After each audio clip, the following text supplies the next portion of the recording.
Good morning! Maraming salamat po, lalong-lalo na po sa mga nakakapanood ng video ito. Maraming salamat po dahil binigyan mo ng pagkakataon ng sarili mo para tingnan ang napakagandang opportunity. Dalawa lang po pag-uusapan mo natin. Una, pag-uusapan mo natin magandang produkto. Pangalawa, pag-uusapan natin magandang negosyo. Pero siguro mas maganda pag-uusapan muna natin yung magandang produkto dahil naniniwala po ako pag maganda ang produkto, maganda ang negosyo. Pag maganda ang negosyo, maganda ang produkto. Ang maganda po dito sa product na pag-uusapan natin, ang involved health. Kung tatanungin ko po kayo, maganda bang negosyong health? Kung iisipin mo, magandang negosyong health. Pero at the back of your mind, hindi ka sigurado kung magandang health.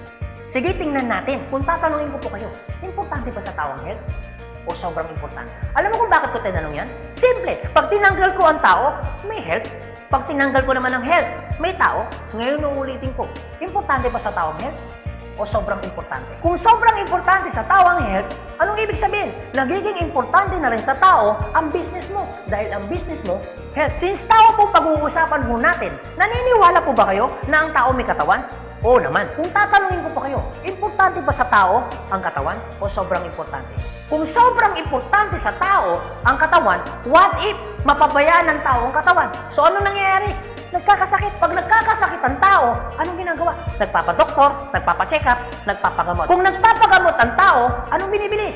Siyempre, gamot. Ang gamot, gastos hindi. Siyempre, gastos. Pag hindi mo ginasusan, anong mangyayari sa sakit?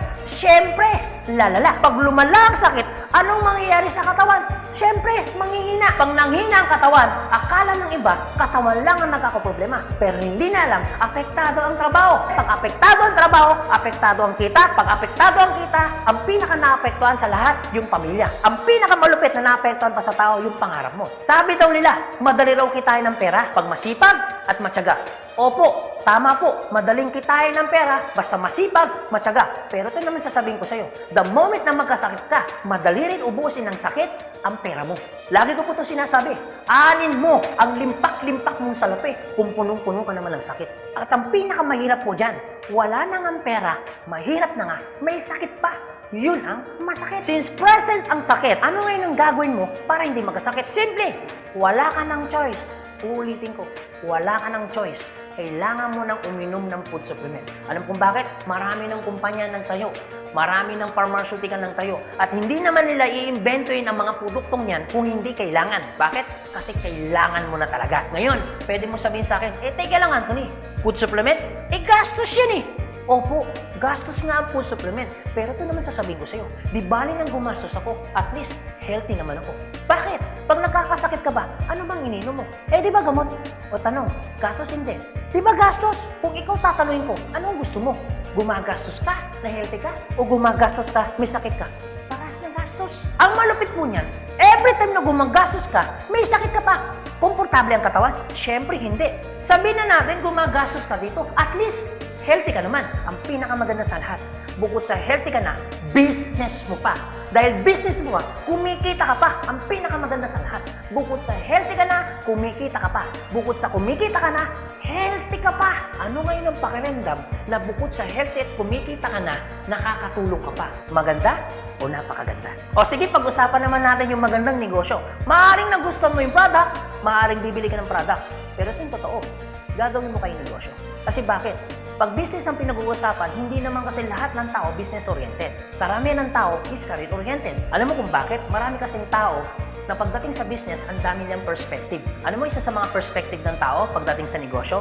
Una, wala akong pera. Pwede mo sabihin sa akin, teka lang Anthony, wala naman akong pera. Kanina, nung pinapanood mong video nito, wala kang problema. Pero ngayon, may problema ka na. Ano? Pera. Pangalawa, ang maaaring problema mo, wala akong time. Pwede mo sabihin sa akin, teka lang Anthony, okay yung negosyo kaso nga lang wala akong time. Walang kaso. Pero mayroong mas worse. Wala ka nang time. Wala ka pang pera. Pangatlo, maaaring itong problema mo. Teka lang Anthony, okay yung business. Kaso nga lang, hindi ko yan alam. Hindi ko yan hilig. Hindi ko yan linya. Ew. Pero ito yung totoo. Marami naman tao sa labas na ginagawa niya linya niya, ginagawa niya hilig niya. Pero tanong, kamusta ang buhay? Sabihin na natin, hindi mo to hilig. Sabihin na natin, hindi mo dito niya. Pero ito sasabihin ko, kung ito naman ang magpapabago ng buhay mo, bakit hindi mo siya ninyahin? Pang-apat, maaaring ito isa sa mga problema mo. Teka lang, Anthony, okay ang business. Kaso nga lang, risky yan. Naku, malulugi lang ako. Ang pinakamalupit, hindi mo pa tinatayo yung negosyo mo, feeling mo, lugi ka na. Ang matindi niyan, ano malulugi sa'yo? Eh di ba sabi mo, wala kang pera? Eto tanong, kung problema mo ang pera, problema mo ang oras, problema mo dahil wala kang alam, kasi iniisip mo baka malugi ka, ito sasabihin ko. Hindi lang naman to ang una or pangalawang pagkakataon na pwede kang ma-involve sa business. Kung yan ang problema mo, bakit? Pagdating kayo ng panahon, yan pa rin kayo problema mo. Pag-usapan po natin ang life cycle. Naniniwala ka bang may life cycle? Oo naman, importante po ang life cycle. Kasi po, hindi po magiging balanse ang mundo pag walang life cycle. Isa sa mga dinadaanan ng tao na life cycle, yung pag-aaral. Kung ikaw magkakanak o magkakanak pa lang, pag-aralin hindi. Siyempre, pag-aaralin. Kawawa naman yung bata pag hindi natuto, hindi marunong magsulat, hindi marunong magbasa. Pagkatapos mag-aral, anong susunod? Siyempre, gagraduate. Pagkatapos graduate, anong susunod? Siyempre, magtatrabaho. Pero pansinin mo to. Meron po mga tao hindi nakapag-aral, hindi nakagraduate, pero nagtatrabaho. Bakit? Isa sa mga life cycle po na dinadaan ng tao, kailangan po magtrabaho. Etong tanong, gusto niyo po ba habang buhay nagtatrabaho? Siyempre, hindi. Gustuin niyo man po magtrabaho ng 60 to 65 years old, wala na ho kayong choice. Ang sasabihin ng boss mo, you're out. Bakit? Anong tawag ko doon? Retire. Pag kayo po ba nag-retire, may pera wala? Siyempre, meron. Anong tawag mo doon? Retirement fee. Dahil ikaw ay nag-retire, ang trabaho, tuloy tigil. Siyempre, tigil. Pag tigil ang trabaho, ang sweldo, tuloy tigil. Siyempre, tigil. Dahil tigil ang trabaho, tigil ang sweldo, ang gastos, tuloy tigil. Siyempre, tuloy. Dahil tuloy ang gastos, ang retirement fee na pinaghirapan mo, maubos hindi. Siyempre, pwedeng maubos. Para hindi maubos ang perang pinaghirapan mo, anong gagawin mo? Maaaring nag-iisip mo ngayon kung ikaw nakakapanood ng video nito. Maaaring siguradong maiisip mo ngayon, business. Ito tanong.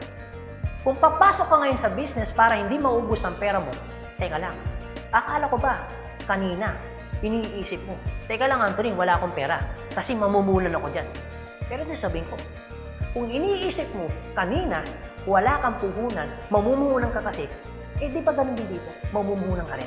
Di ba sabi mo kanina, wala akong time? Kung iniisip mo na wala kang oras, bakit? Pagtungtong mo ng 60, 65, may oras ka ba ba? Sabi mo kanina, wala kang alam. Pero tanong, bakit pagtungtong mo ng 60, may alam ka? Buong buhay mo nagtrabaho, hindi ng business. Dahil wala kang alam sa business, anong mangyayari sa pera mo? Siyempre, mauubos. Anong sense, nagtrabaho mo ng buong buhay mo, papasok ka sa business, dahil wala kang alam sa business, ang perang pinaghirapan mo, mauubos lang. Kaya marami pong mga tao nagre-retire, pumapasok sa business, still broke pa rin. Alam kung bakit? Kasi wala silang alam sa business. Kung ikaw ang nakakapanood ng video ito, huwag po kayo mag-alala. Kasi bakit? Later pa naman yan. Pero kung tatanungin kita, kung papasok ka lang naman pala sa business, anong gusto mo? Ngayon o later? Alam mo kung bakit ngayon? Simple. Pag ngayon mo ba inaral ang business, ngayon ka nag-decision mag-business, ngayon mo ginawa ang business, ngayon mo matututunan? Yes. Ngayon ka rin kikita? Yes. Pero pag later ka nag-decision mag-business, later mo ginawa ang mag-business, later kang pumasok mag-business, later mo inaral ang business, later mo matututunan? Yes. Later ka rin kikita? Yes. Kung papasok ka sa business, anong gusto mo? Ngayon o later? O sige Anthony, nagustuhan ko yung magandang negosyo, nagustuhan ko rin yung magandang produkto. Pero itong tanong, paano ko siya umpisan? Anong gagawin ko? Paano ako magiging membro ng AIM Global? Galito po kasi yan. Una po, kailangan nyo pong bumili ng global package. Tanong, magkano naman ang global package? Ang global package po ay 7,980 pesos. Pero teka lang Anthony, mukhang yata ang laki. Opo, malaki po siya kung gastos.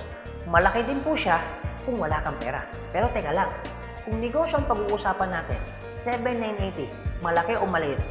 Alam niyo po, sobrang liit lang po yan. Maaari pong malaki po ang 7,980 pesos kung hindi mo makikita yung value ng pera mo.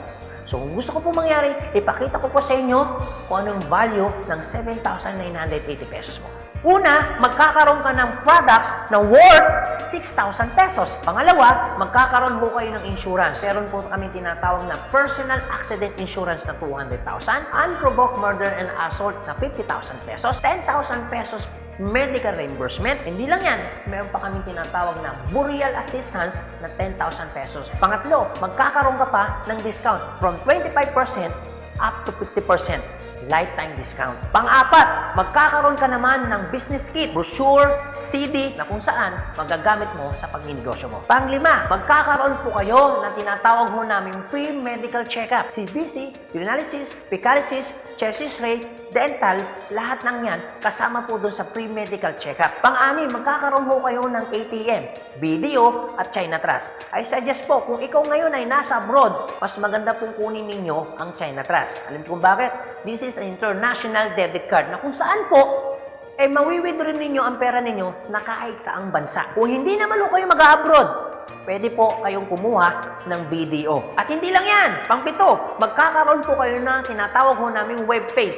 So ano pong advantage ng web page ho natin? Magkakaroon ho kayo ng DTC, Distributor Tracking Center, na kung saan mamomonitor nyo lahat ng transaction na nangyayari po sa business ninyo. At hindi lang yan, ang pinakamaganda, yung pang-walo. Meron po kami tinatawag na scholarship program. So ibig sabihin, pag naging member ka ng AIM Global, automatic bibigyan ho namin kayo ng scholarship certificate. So ang maganda po doon, sa scholarship po natin, transferable. Ibig sabihin, kung ikaw yung member, siya hindi member, kahit hindi mo kakilala, pwede niyo po itong i-transfer. At hindi lang ho yan. Ang maganda po sa scholarship po natin, ito po ay wala pong expiration. Kung ngayon ka ng member, bukas o bukas makalawa o 2 to 3 years from now, saka mo palang ginamit yung scholarship po namin o yung certificate po namin, hindi po siya may expire. Pwede nyo pa rin siyang gamitin. Ang maganda po dun sa scholar certificate po namin, wala ho tayong quota. No hidden agenda. Na pag yung bata po in-enroll mo na, hindi ho kayo obligado na gawin yung negosyo. Nasa sa inyo na lang po kung gagawin yung negosyo, hindi. Basta yung anak niyo po, tuloy-tuloy po yan sa pag-aaral. So wala ho tayong hidden agenda, no quota. Kahit hindi ho kayo bumili ng product, kahit hindi ho kayo mag-imbita ng tao, kahit hindi nyo po ito gawin. No obligation, no commitment. No hidden agenda. Yan po yung kabuuan ng global package ho natin doon sa perang binitawan mo na 7,980 pesos. Ang tanong, maganda po ba o napakaganda? Sulit o sulit na sulit? Okay, sige, ganito Anthony. Nagustuhan ko yung magandang negosyo. Nagustuhan ko rin yung magandang produkto. Sige, mag-join na ako. Eto tanong, kung ako pa papasok na ngayon, gagawin ko na yung negosyo. Paano naman ako kikita? Ganito po yan. Una, kikita po kayo sa tinatawag naming retailing. Sa retailing naman po, from 25% up to 50% kikita ka. Kung hilig mong magbenta, aba, bagay na bagay ka dito. Kung hindi ka naman mahilig magbenta, wala din pong kaso. Pangalawa, eto po maganda. Meron po kami tinatawag na binary income. Sa binary income, dalawa pwede nyo pong pagkakitaan. Una, pwede ko kayong kumita sa tinatawag namin direct referral bonus. Magkano direct referral bonus? 500 pesos. At pangalawa, pwede naman kayo kumita sa tinatawag namin match sales bonus o madalas ang tawag ho namin dyan, pairing bonus. Magkano naman ang pairing bonus? 1,500 pesos. O sige Anthony, mukhang maganda yung binary income na yan.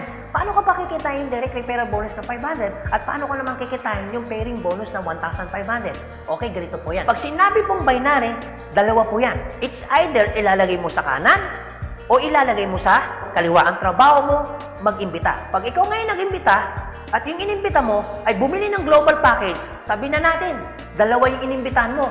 Yung isa, inimbitahan mo, nilagay mo sa kanan. Yung isa naman, inimbitahan mo, nilagay mo naman sa kaliwa. Pagbili ni A, automatic, meron kang tinatawag na direct referral. Pagbili naman ni B, automatic, may kikitain ka naman na direct referral na 500 pesos. At hindi lang yan, meron ka pang bonus. Pag may pumasok sa kanan mo at may pumasok sa kaliwa mo, automatic, magpipair po siya. Magkano pong pairing bonus? 1,500 pesos. Basta ang usapan po, every time may papasok sa kaliwa, every time may papasok sa kanan, automatic po, pairing 1,500. Sa tingin mo ba, si A, meron din bang kaliwa? Meron din kanan? Si B, meron din bang kaliwa? Meron din bang kanan? Sa tingin mo ba, ikaw pa ba ang nag-imbita dun sa inimbita ni A and B? Siyempre, hindi na. Eto maganda. Sa labas, no work, no pay. Pero sa amin, yung taong dilala ni A at ni B, automatic, kikita ka pa rin ng pairing bonus. Magkano pairing bonus? 1,500 pesos. Ibig sabihin, dalawa yung pumasok. Magkano po yun? So, ibig sabihin, kikita ka ng 3,000 pesos. No work, pero with pay. Sa tingin niyo po, pagdating po ng panahon, yung grupo po ni A, dadami? Yung grupo naman ni B, dadami? Oo naman. So tanong, may iwasan bang lumaki? Siyempre, hindi. Eh what if, Anthony, may pumasok isa? may pumasok isa, araw-araw. Anong ibig sabihin po niyan? Di ibig sabihin, araw-araw po, kikita ka ng 1.5. Paano kung Grade 2, Anthony? Dahil lumalaki po ang grupo, paano kung may pumasok 10 dito? Paano kung may pumasok dito 10 dito? Anong ibig sabihin yan? Di 10 po ng 1.5. So, magkano yung 10 ng 1.5? Di 15,000. Paano kung araw-araw yan? Di ang ibig sabihin po yan, araw-araw po yan, 15,000, 15,000. Tuloy-tuloy po yan. Ang pinakamaganda niyan, yung 15,000 po ba? Malaki maliit? Siyempre malaki. Pero hindi lang po yan. You have opportunity para kumita ng 24,000 pesos per day. Alam ko medyo nag-iisip ka. Maaaring iniisip mo na hindi ka kikita. Pero maaaring iniisip mo rin na kikita ka. Pero kung mag-isip ka ng hindi ka kikita, kung mag-iisip ka ng kikita ka, para sa ginawa mo, nag-isip ka pa rin. Pero kung mag-iisip ka lang naman, mas maganda lang pong nag-iisip ka, nakikita ka, kaysa naman nag-iisip na hindi ka kikita. Ito po masasabi ko sa inyo. Kung gusto mo ng pagbabago sa buhay, dapat may baguhin ka. Pero pag wala kang binago, walang mababago. Ang tanong, gusto mo ba ng pagbabago sa buhay? Siyempre, oo. Ang tanong, kailan mo uumpisahan ng pagbabago? So guys, maraming salamat po sa inyong lahat. God bless, and to God be the glory. See you at the top. Thank you.